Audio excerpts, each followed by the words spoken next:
मैं ये जानने के बाद कभी भी मिनिएचर अमेरिकन शेफर्ड और ऑस्ट्रेलियन शेफर्ड को आपस में नहीं मिलाऊंगा। उनके फर्क आपकी सोच से कहीं ज्यादा दिलचस्प हैं। आइए इन्हें समझते हैं। सबसे पहले साइज। मिनिएचर अमेरिकन शेफर्ड छोटे होते हैं।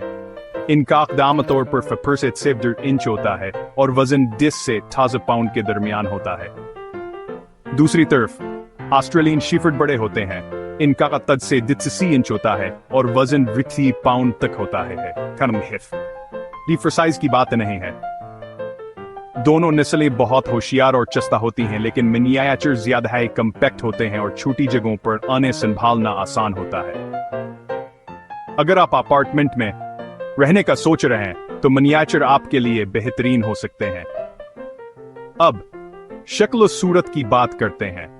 दोनों के खूबसूरत कसीर रंगी कोट और रोशन दिलकश आंखें होती हैं, लेकिन ऑस्ट्रेलियन शेफर्ड का कोट ज्यादा घना और भरा हुआ होता है और उनकी दम कटी हुई या कुदरती होती है। मिनिएचर तकरीबन एक जैसे नजर आते हैं, लेकिन सब कुछ छोटा होता है, बशमूल दम। शख्सियत किसी होती है। दोनों वफादार, प्यार करने वाले होते हैं और उन्हें जहनी सरगर्मी की बहुत जरूरत होती है। ताहम ऑस्ट्रेलियन शेफर्ड ज्यादा पुरजोश होते हैं और उन्हें बड़े चैलेंजेस और ज्यादा होरजश की जरूरत होती है।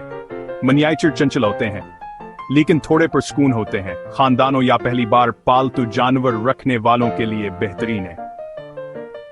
खुलासा ही है कि अगर आप एक बड़ा बहादुर महमजू साथी चाहते हैं तो वह ऑस्ट्रेलियन शेफर्ड का इंतखाब करें। अगर आपको एक छोटा अपार्टमेंट के लिए मौजूद चरवाहा चाहिए तो मिनिएचर अमेरिकन शेफर्ड आपका दिल चुरा सकता है।